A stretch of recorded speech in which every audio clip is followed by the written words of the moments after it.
When a meteor shower peaks, most people look up. But the real impact is what it does to the part of you that can't stop scanning for meaning. Because there are nights where the sky becomes a trigger. Not a threat. A trigger for urgency. A trigger for inspiration. A trigger for the feeling that you have to do something with your life right now, or you're going to miss the moment. And if you've been feeling wired and tired at the same time, if your mind has been sharp, but your body has been slow, if you've been craving a reset while also resisting anything that feels like pressure, April 22nd into the 23rd doesn't arrive like a normal week. It arrives like a spike. The Lyrids are an attention surge window. People talk about it like it's pretty, like it's romantic, like it's just a reason to make a wish. But what it actually mirrors is this. The nervous system doesn't always interpret inspiration as a gift. Sometimes it interprets it as a demand. And the central question tonight is simple. Are you feeling called, or are you feeling chased? Because those two sensations can sound identical in your head, but they land completely differently in your body. Called feels like a clean yes with room to breathe. Chased feels like adrenaline with a deadline attached.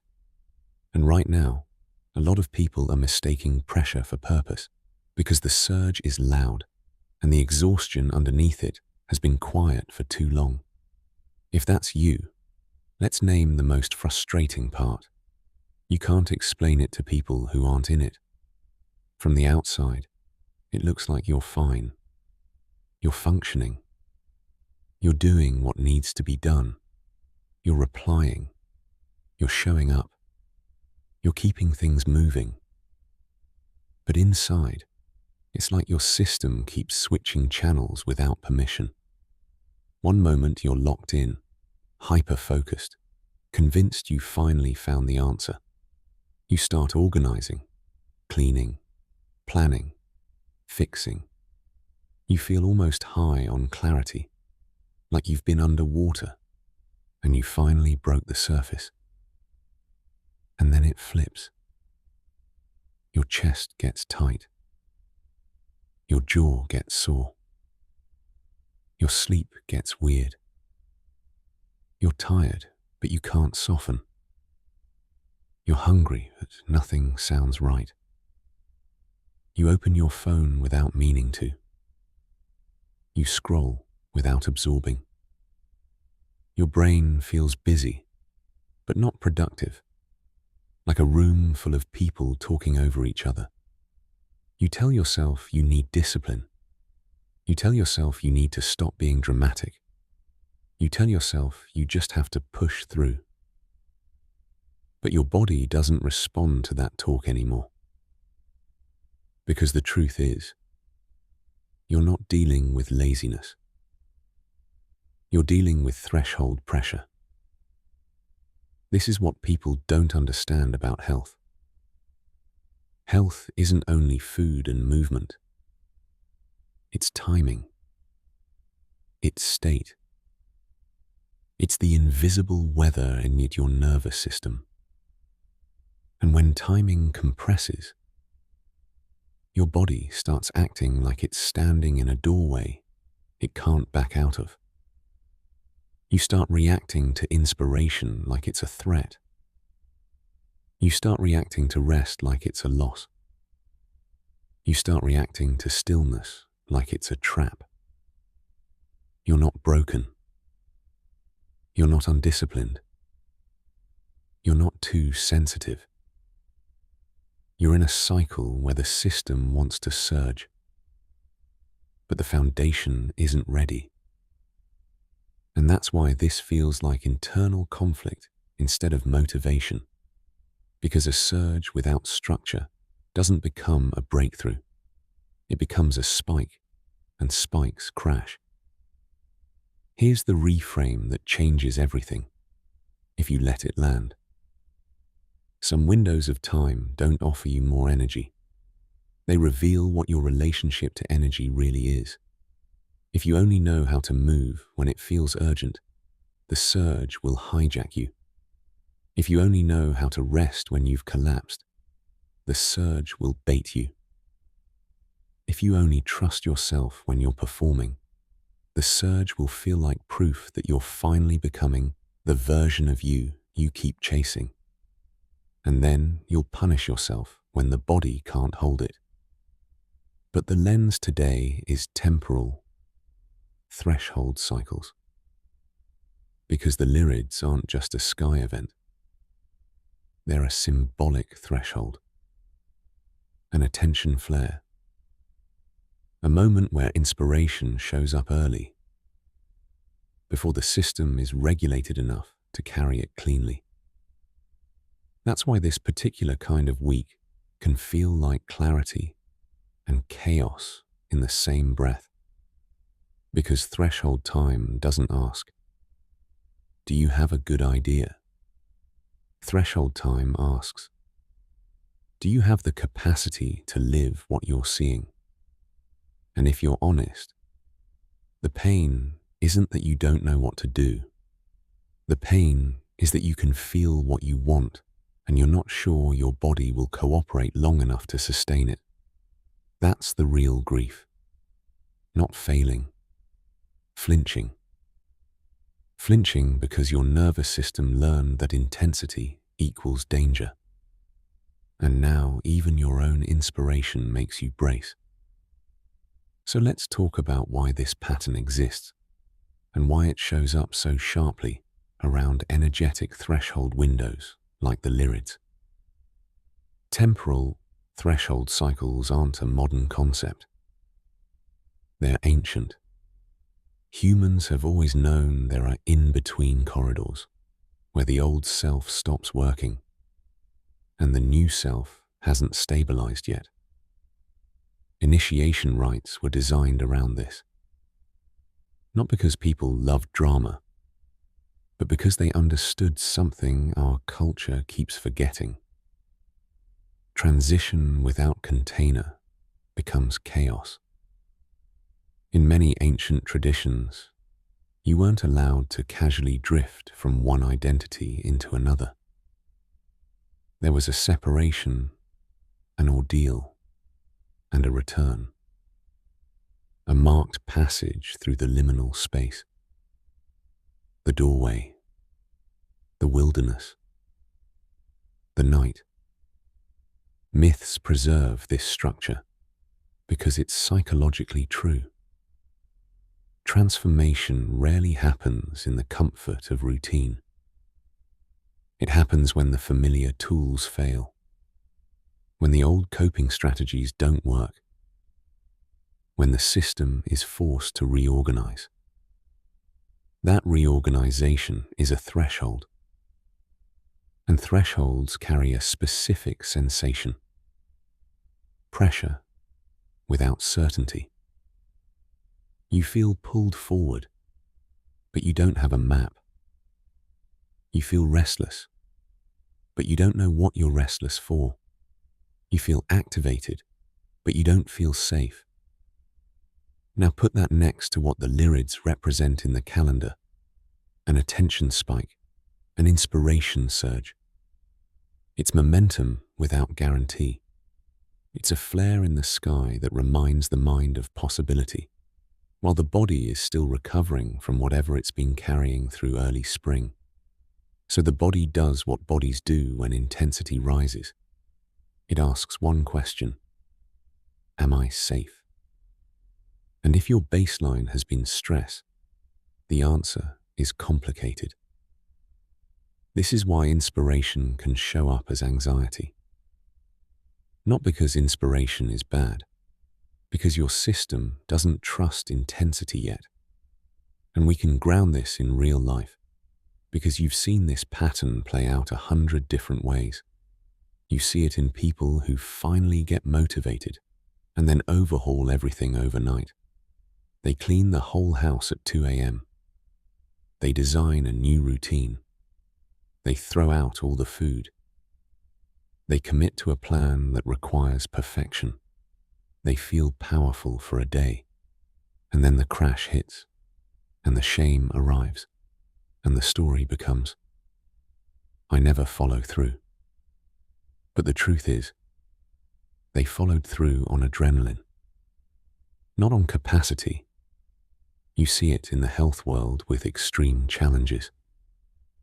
7-day resets, 30-day punishments, no days off identities.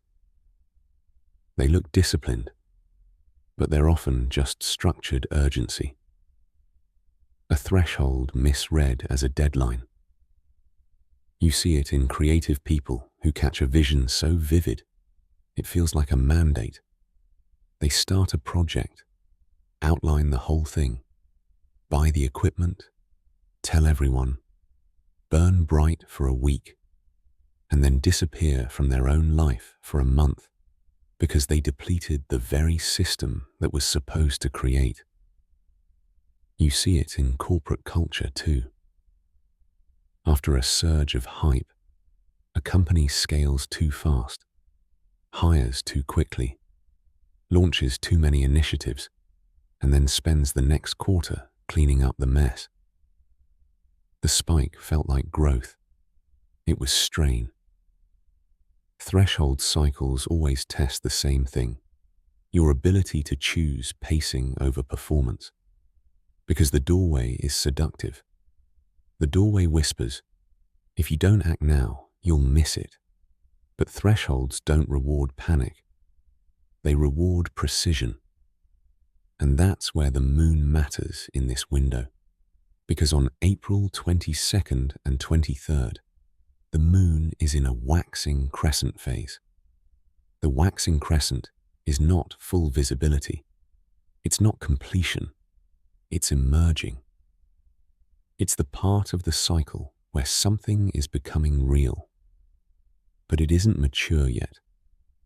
This is the phase that tempts people to treat a beginning like a finished thing. The waxing crescent says, you can see it now. But it also says, it's still fragile. So if you feel the surge, and you also feel the sensitivity, that's not contradiction. That's the correct read. The danger is forcing the crescent to perform like a full moon. The danger is demanding certainty from a phase that is designed for trial, gentle build, small proof, and slow anchoring. And this is where timing themes matter too. The date itself is a peak that sits in the 22 to 23 corridor, which carries a psychological pattern. People want to assign meaning, declare a turning point, make a choice that finally fixes everything. That urge isn't wrong, it's human.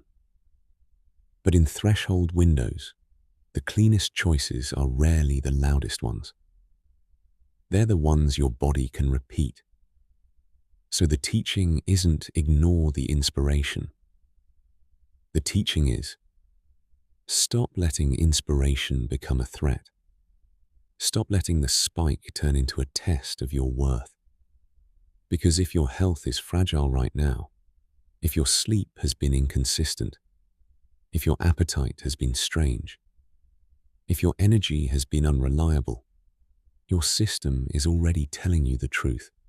It can't carry intensity the way it used to. And that's not failure. That's recalibration. A lot of people are still grieving the body they had before the last few years, the focus they had, the stamina they had, the motivation that used to come easily. And instead of grieving, they keep trying to recreate it through pressure.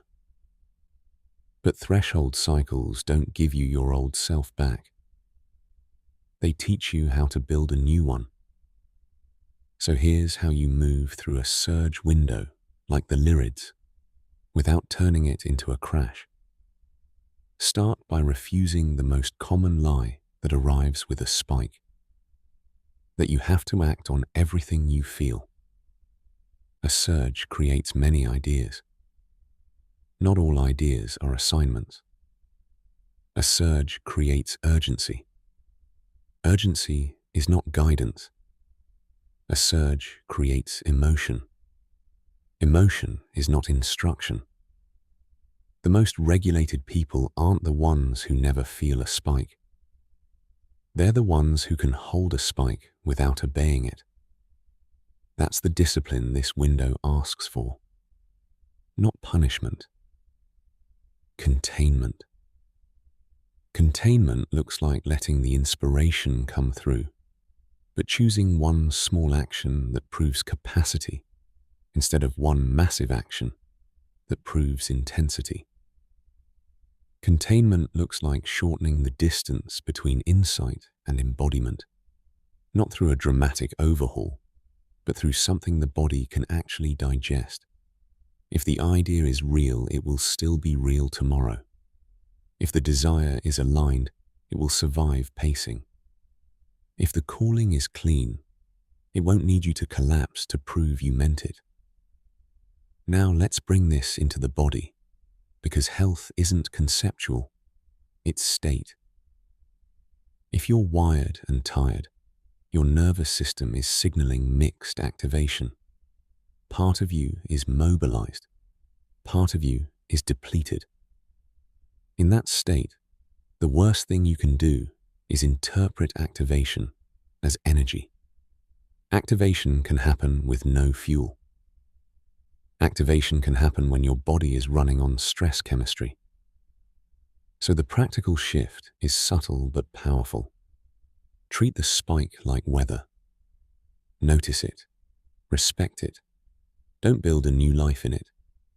If you've been sleeping poorly, don't demand a perfect morning routine. Demand a stable wind down. If you've been overstimulated, don't add more inputs. Reduce friction. Lower brightness. Shorten scrolling. Give your system fewer alarms. If you've been craving a reset, don't do it through restriction. Do it through nourishment and rhythm. The body trusts consistency more than it trusts intensity. And if your mind is racing, don't try to think your way into calm.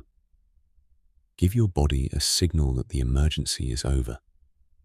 Slow walking, warm water, longer exhales, food with protein, a room with less noise, a single task completed cleanly.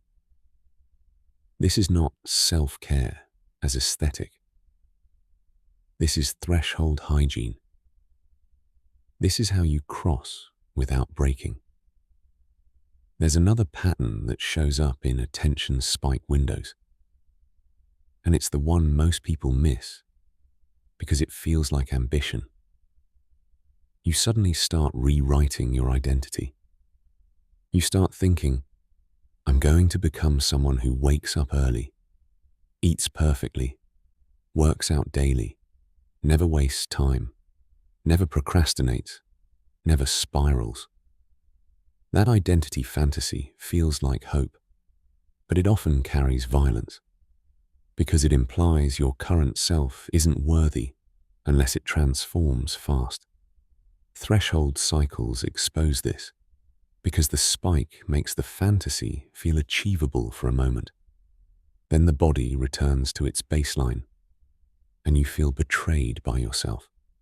But you weren't betrayed. You were seduced by a threshold. So the integration here is to build identity through repetition, not through declarations. Instead of, I'm changing everything, let the sentence become, I'm choosing one pattern I can keep.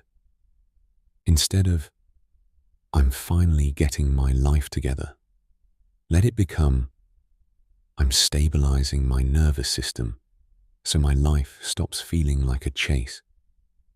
Instead of, I'm going to be disciplined, let it become, I'm going to be consistent without punishing myself. That shift is health. That shift is longevity. And it's also ancient. Because the point of initiation was never to prove you could survive intensity. It was to bring you back, with a new relationship to power. Power that doesn't depend on panic. Power that can hold quiet. Power that can choose the smaller, truer action when the larger action is just performance. So here are the real-world choices that look small, but change your trajectory in a window like this. When you feel the spike and you want to start 10 things, choose one. Then choose the smallest version of that one. Then stop. When you feel the urge to fix yourself, do the opposite. Support yourself. Feed yourself. Let the body feel like an ally again.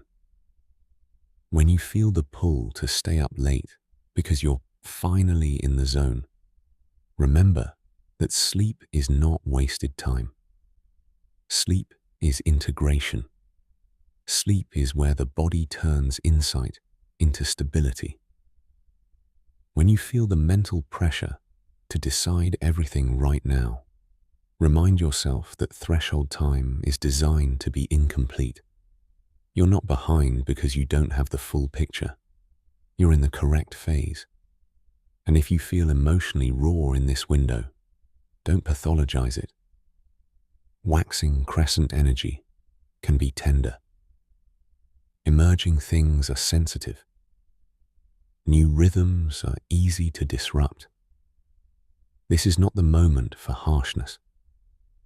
This is the moment for clean devotion. Devotion to pacing. Devotion to enoughness. Devotion to the kind of health that doesn't require you to become a different person overnight. Now let me show you what embodied transformation actually feels like when you move through a surge this way. It feels like your mind still gets ideas, but your body doesn't tighten around them. It feels like you can sense urgency, but you don't obey it like a command. It feels like you stop measuring your worth by how much you can change in a single burst, and you start measuring it by how calmly you can repeat what matters. It feels like your sleep becomes less of a battle and more of a signal that your life is safe enough to power down. It feels like you can be inspired without being hunted by your own expectations. That is the after state. Not perfection, not constant motivation. Regulation. A life where your energy stops being a dramatic event and starts being a reliable relationship. So here's the question I want you to sit with, and I want you to answer it honestly. Not for performance, not for a comment, but for your own clarity. When you feel a surge of motivation, do you treat it like guidance? Or do you treat it like proof that you have to earn your right to rest? There is a difference between a sign and a spike, and the body always knows which one it is. If you stop worshipping intensity, you'll stop mistaking crashes for character flaws, and you'll start building a health rhythm that can actually carry your next chapter. If this landed in the exact place you've been fighting silently, share it with someone whose nervous system has been living on pressure, and subscribe if you want more work like this. The kind that turns timing into clarity, and clarity into lived structure. This is the Prophecy Pulse.